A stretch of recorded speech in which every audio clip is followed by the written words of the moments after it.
Ayan. Mag-ano po tayo ng kwan. Nag-mamarinate po tayo ng karni ng baka. Karni ng baka ito. So na ano na siya, nalagyan na siya ng yan o. Mga pepper.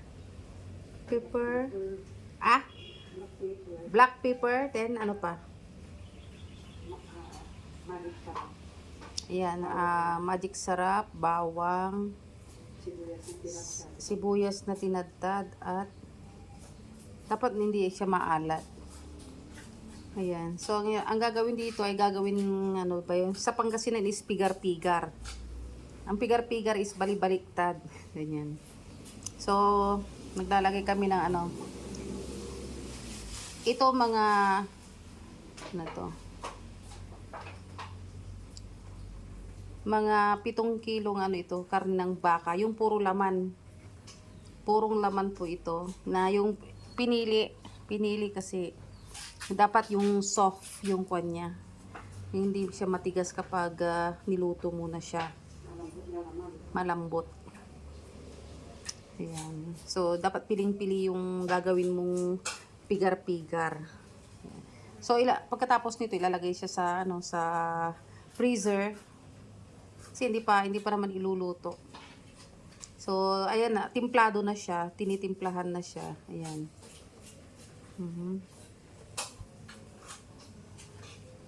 So, pag ilalagay na siya sa freezer, ayan, then, unti-unti, kukunin kapag, halimbawa, per kilo, pag gusto ng magluto, ayan, nilalagyan lang po siya ng cabbage or repolyo. Ayan, so, ito yung pigar-pigar po. Ayan, pigar-pigar. Ang tawag po dyan.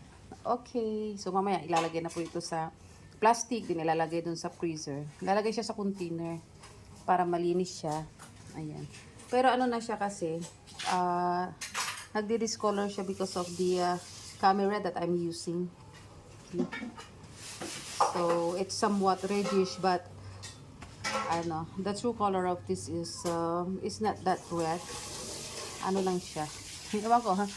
Nagbabago kasi yung yung kulay.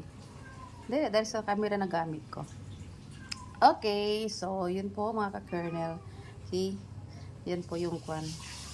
So ang ginagawa po namin kasi kubuka kami ng marami na para pag maraming mga ilang kilos, kanang may 10 kilos, something like that. Para kapag yan, isa ng timplada para pag magluluto, yan, tatanggalin na lang sa freezer. Okay, so yun po. Hindi pa po kami magluluto ngayon. Kasi kaluluto lang po ng mga sinigang na bangus. Yung sa akin. Ewan ko sa kanila kung ano yung po nila. Lulutuin nila. Okay, para sa kanila. Iba-iba kasi yung ulam.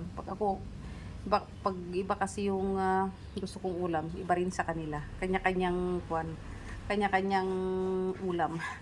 Okay guys, ganun po. Okay, thank you for watching.